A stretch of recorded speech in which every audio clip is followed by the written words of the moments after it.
विश्वास कांबळे हा पोलीस खात्यात नोकरी केलाय, टायमिंग कितीच दिलंय 3चं, आणि तुम्ही तिकडे भाषण करत बसला.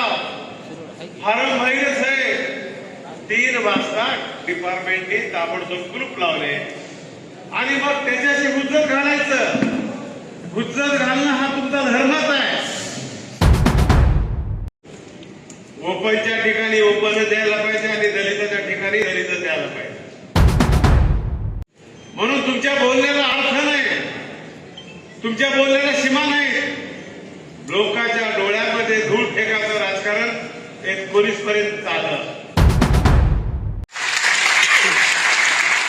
मित्रांनो, 5 तारखेला आपल्याला मतदान करायचे. अनेक वर्षापासून कार्यकर्त्यांना कामाला या ठिकाणी संधी भेटली नाही. मध्ये प्रशासकीय काळ गेला.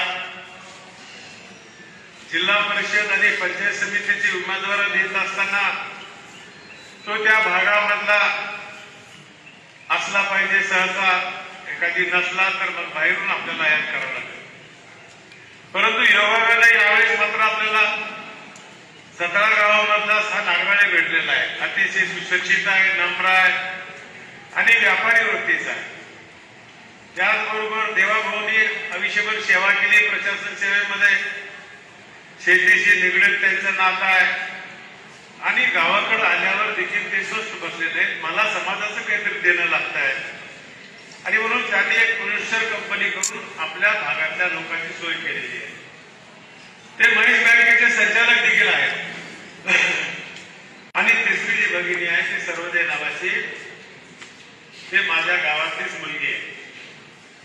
त्यांचं कुटुंब अतिशय प्रामाणिकपणाने जाधव साहेबांच्या सोबत त्यांचे वडील आजोबा संभाजी सर्वदे काम केले, माधव सर्वदे आमच्याकडेच काम करतोय आणि राजकीय वारसा असणारं घर आहे आणि अतिशय प्रामाणिकपणाने जिथं गेले तिथं ते सेवा करण्याचं काम केलेलं आहे.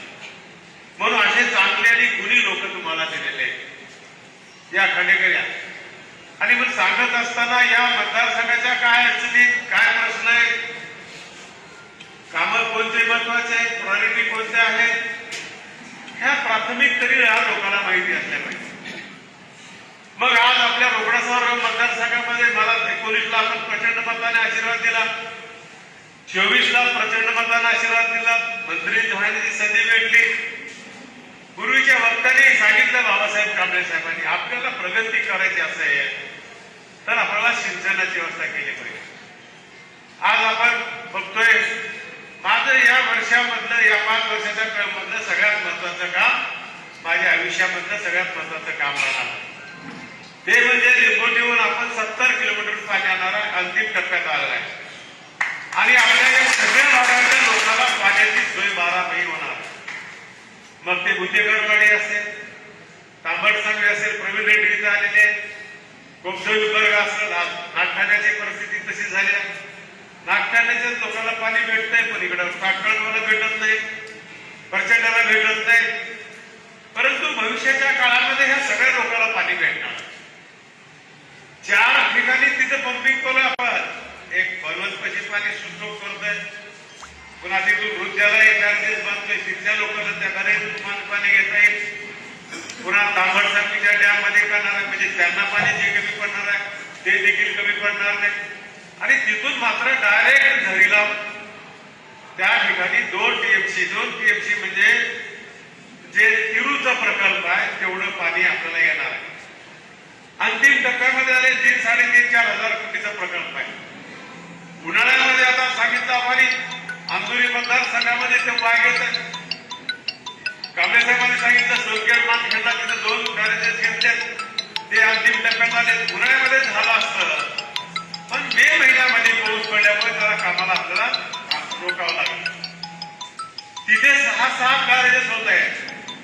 म्हणजे इरिगेशनचा जो प्रश्न आहे तो मोठ्या प्रमाणामध्ये आपल्या भागामध्ये आपल्याला न्याय भेटणार. एवढंच नाही, पुढे मग बुद्धेगडवाडी झालं, आमचं कोर्ट उभारगाव झालं, पिंपळवाडी झालं. पुढून गेल्यानंतर मग आमचं लिंगदाळा आहे. तिथून गेल्यावर मालकाला देखील नांदूरच्या तळ्यामध्ये पाणी येणार. मांजूरच्या तळ्यात पाणी पुन्हा अहमदपूरच्या तळ्यात येणार आहे. अहमदपूर पाणी ओव्हरफुल करून काळेगावला येणार.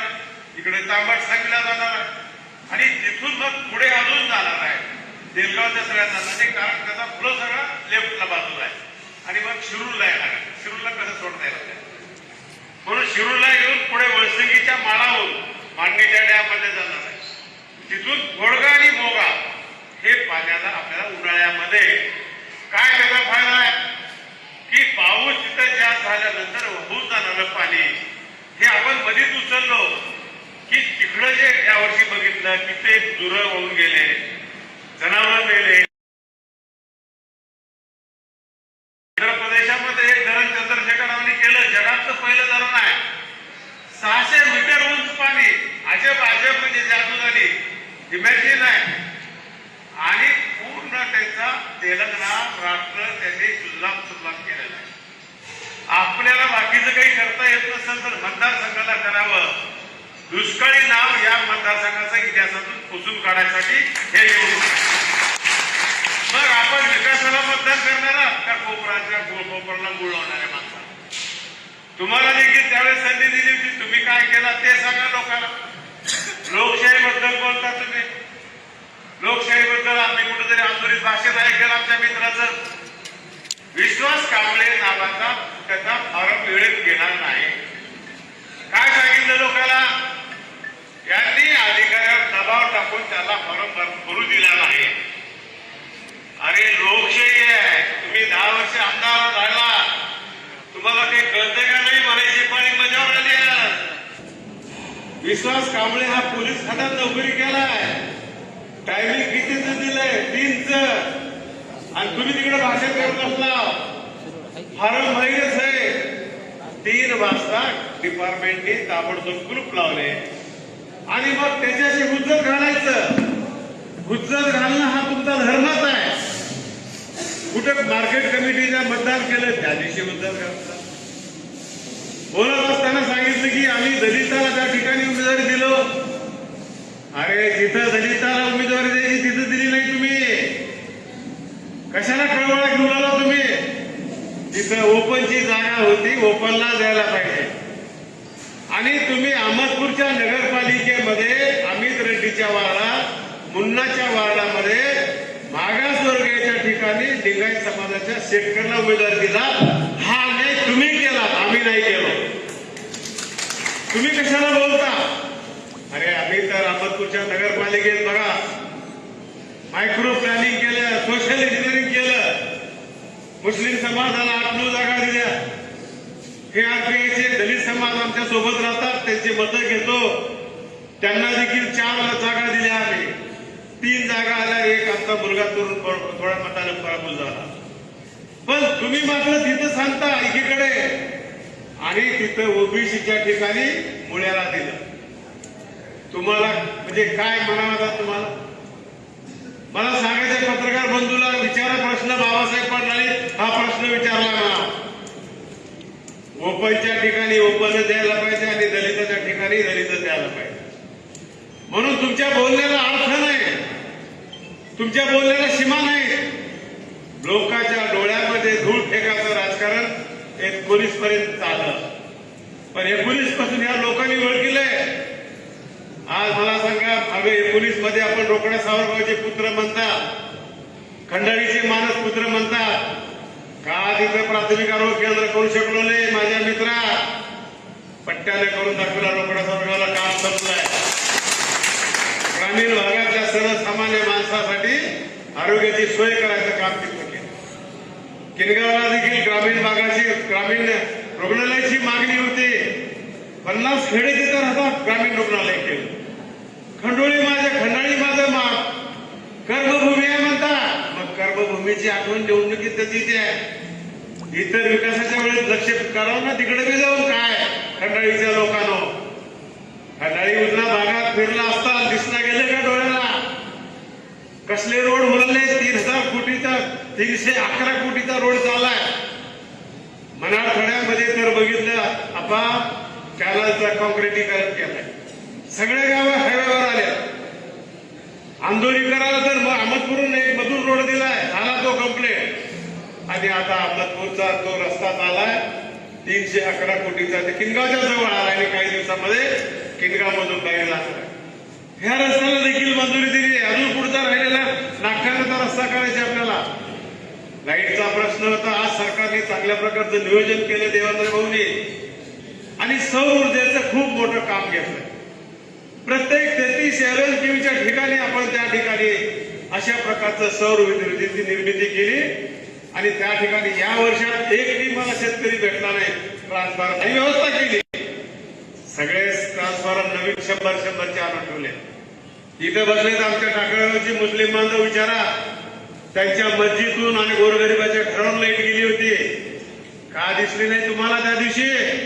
त्या पट्ट्याने पैसे 25 लाख रुपये दिले आणि ह्या गोरगरिबावरची मोठी लाईन होती. साधी लाईन असं तर कमी पैसे लागतात. 11 KVची लाईन 33ची होती. ते काढली. मित्रांनो, हे म्हणतात काम. आणि गावामध्ये जे काही रस्ते सभागृह आहे, येणाऱ्या काळामध्ये काळाचं काम होता. राहिलेले काही मोठे ब्रिज आहेत अमदावादीकडे. त्या सुदेगाव शेंद्री हृदयापासून खंडाईला गंगा हिप्पारगेला जाणारा मोठा पूल 7-8 कोटीचा तो करायचा. सगळ्यात महत्वाचं आम्हाला प्रचंडाला लोक चाकूर येणारे असतात. इथं जे प्रचंडच्या पलीकडे आहे तो पूल आम्ही नंबर 2 त्याला टाकलेला आहे. मग त्याच्यानंतर आम्ही इकडे कोकण गेला एक पुलाची आवश्यकता आहे. वाळू केंद्राच्या गावाकडे एक पूल सतत पाणी त्याच्यावरून झालंय. ते पूल आपल्याला करायचे आहे. अशा प्रकारचा विकास करायचा आहे. ही निवडणूक कार्यकर्त्याची आहे. इथूनच माणूस तयार होतोय. मग इथून गेलेला माणूस पंचायत समिती आणि जिल्हा परिषद मध्ये दर बैठकाला गेला पाहिजे. मतदारसंघामध्ये फिरलं पाहिजे. फिरल्याशिवाय आपल्याला कामं कळत नाही. शाळेची काय अडचण आहे, आरोग्याची काय अडचण आहे, पिण्याच्या पाण्याची काय अडचण आहे, घरकुलाची काय अडचण आहे, विहिरीची काय अडचण आहे, लाईटची काय अडचण आहे, ग्रामसेवकाची काय अडचण आहे, कृषीच्या संदर्भात काय अडचण आहे, हे कधी कळलं तुम्हाला गावोगावात जावं लागतं. आपण सगळे शेतकरी शेतात गेल्याशिवाय शेत आपल्याला काम सांगत नाही. राज्यकर्त्याचं शेत काय तर शेती आहे. आणि मग आमचे दोस्त मित्र काळेगावकर तेही जिल्हा परिषदला होते. कधी बिचाराला फाईल घेऊन मला जिल्हा परिषदला दिसला नाही. आमदार म्हणून राहायला पण कधी दिसला नाही. खंदाळे साहेब मला बक्कळपणा दिसला. आताही खंदाळे साहेब मंत्रालयामध्ये येतात, पण हा पट्ट्या काही बाराशीच्या पुढेच नाही. सांगायचं तात्पर्य की तुम्हाला पाठपुरावा करावा लागेल. सत्तेमध्ये नसले तरी काम होतात. थोडी बेजारी दुप्पट होते. व हे कार्यकर्ते ग्रामीण भागाशी नात जोडलेले आहे. तुमचे त्यांना प्रश्न माहिती आहे, सुखदुःख माहिती आहे. आणि कार्यकर्ता म्हणजे केवळ विकास केला म्हणजे कार्यकर्ता नाही. सुखादुखामध्ये यायला पाहिजे. चांगला कार्यक्रम झाला की त्यांच्या सुखात गेलं पाहिजे. काही दुःख घटना घडली तर त्याच्या दुःखामध्ये सामील होऊन त्याला धीर दिला पाहिजे, आधार दिला पाहिजे. ह्या सगळ्या गोष्टीचा मिळून कार्यकर्ता असतोय. केवळ निवडणुका आल्या की कधी ह्या पक्षात कधी त्या पक्षात. आता मालक पक्षी जर द्यायचं ठरलं पक्ष बदलणाऱ्या माणसात तर तुमच्या दोस्ताला पक्ष. आता एवढी झाली निवडणूक तुतारीवर मालक. आता असाच पाय आहे का? असाच पाय आहे. 5 तारीख झाली की 6 तारखेला बघा काय पद्धत काय. पुन्हा सगळं नीट राहायचं नाही. संघ असलेले लोक तर तिच्या मायला गेले स्वर्गात ह्याच्या संघ राहणार आहे. बमन हांड्याची ते झालंच नाही. काय मी नाव कशाला सांगू बिचारायचं. का चांगल्या प्रकारचे संस्कार कार्यकर्ता करू शकला नाही. कार्यकर्ता चुकीचा असं सांगायला पाहिजे ना. आणि म्हणून त्यांच्याकडे काही विकासाचं भांडवल नाही. आज काँग्रेस पक्षाची आपण काही बोलायची गरज नाही. त्यांची काही फार परिस्थिती चांगली असं नाही. पण कुणी नाही असं समजायचं कारण नाही. निवडणूक आणि युद्ध कधीच कमजोरपणा समजायचं कारण नाही. आपल्याला निवडणुकीत डोळ्यात तेल घालून करायचे आहे. कार्यकर्त्यांनी आता सांगितलं उमेदवार सगळ्या ठिकाणी पुरत नाही. मीच उमेदवार समजून काम केलं पाहिजे. आणि हे जर काम करायला गेले तर आम्ही एवढे व्यासपीठावरचे आहोत. बाबा आहेत, काका आहेत, मालक आहेत, मी आहे, शिवानंद हेगडे, शिवाजीराव देशमुख आणि महागाजून लई दुसरी झाली. सांगायचं तात्पर्य की एक टीम आहे, कार्यकर्त्याची टीम आहे. केंद्रामध्ये आपलं सरकार आहे. मोदी साहेबांच्या नेतृत्वाखाली आज देशाचं काम होत आहे. आता मला इथून जायचे अचानक नांदेडला. माझ्या खात्याचे मंत्री अमित भाई शहा तिथे यायला लागले, 5 राज्याचे मुख्यमंत्री यायला लागले, पंजाबचे माल साहेब यायला लागले, अजितदादा पवार आहे, तुमचा बाबासाहेब पाटील त्याच्या सोबत बसणार आहे ते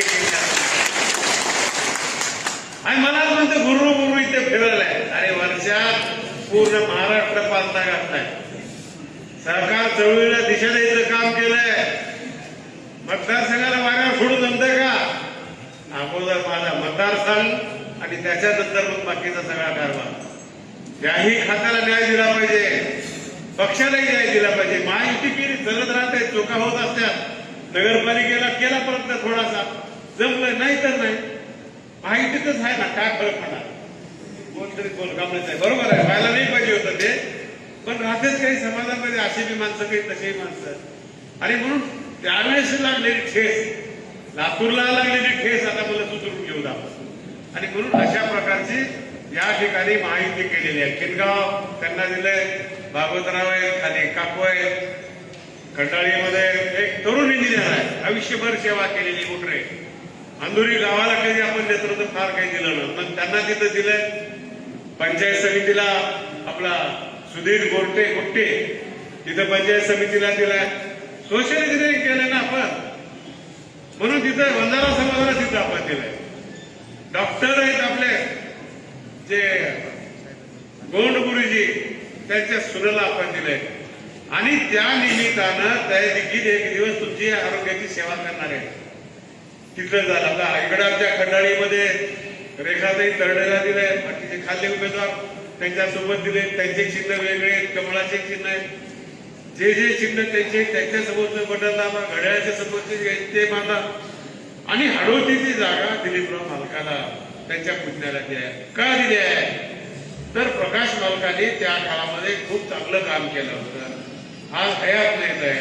आणि मग त्यांची इच्छा होती बाबा माझ्या पुतण्याला द्या. आणि म्हणून मग आपली जबाबदारी आहे की ज्या लोकांनी आपल्याला काही सहकार्य केलंय, आबाने केलं, गुटे साहेबांनी केलं, आमच्या भारत साहेबांनी केलं, म्हणून कुठंतरी सोबत पक्षासोबत राहून काहीतरी काम केलं पाहिजे. म्हणून त्यांचे दिलीप मालकाचे पुतणे ॲडव्होकेट काय अजिंक्य देशमुख या ठिकाणी दिलंय. म्हणजे देशमुख बी फायदेत ना, केवळ लातूरच्या देशमुखावर भावून आपल्याला देशमुख तयार करायला द्यायचं. आणि म्हणून आपण त्या ठिकाणी त्यांना दिलंय. अतिशय गुणी माणूस, खाली कृष्णा भोसले म्हणून दिलाय आणि हडवती मधून हेंगण्यात आहे. अशा प्रकारचे आपल्या महायुतीचे उमेदवार आहेत. आपण इथल्या घड्याळ्याच्या समोरचे तिन्हीच्या तिन्ही घड्याळ्यासमोरचे बटन दाबा आणि बाकीचे जे काही मतदारसंघात लोक आहेत त्या लोकांना आपण आशीर्वाद द्यावा. भगवत गुट्टे अतिशय कार्यक्षम कार्यकर्ता, सतत धडपडणारा, लोकांचे काहीतरी करणारा, मला माहिती आहे. आणि त्यांना देखील आपण दिल्या. प्रत्यक्ष आपण सर्वांनी आपल्या महायुतीचे जे काही उमेदवार आहेत त्यांना आपण आशीर्वाद द्यावा. आणि येणारी जिल्हा परिषद आणि पंचायत समिती महायुतीचा झेंडा फडकावा अशा प्रकारची आपल्याला विनंती करतो. आपण एवढ्या लवकर इथं आला म्हणजे आता कार्यकर्त्यामध्ये राजकीय शहाणपणा जे म्हणतो ना तो आलेला आहे. एवढ्या सकाळी एवढे कार्यकर्ते जमले म्हणजे साधी गोष्ट नाही. तुम्ही ठरवलंय आता फक्त 5 तारखेपर्यंत हा टेम्पो कायम ठेवा आणि 5 तारखेला बूथवर घेऊन जाऊन मतदान करून घेणं ही आपल्या सगळ्याची जबाबदारी आहे आणि ते करून घेतात अशा प्रकारची अपेक्षा व्यक्त करतो. आवाज बहुजनांचा.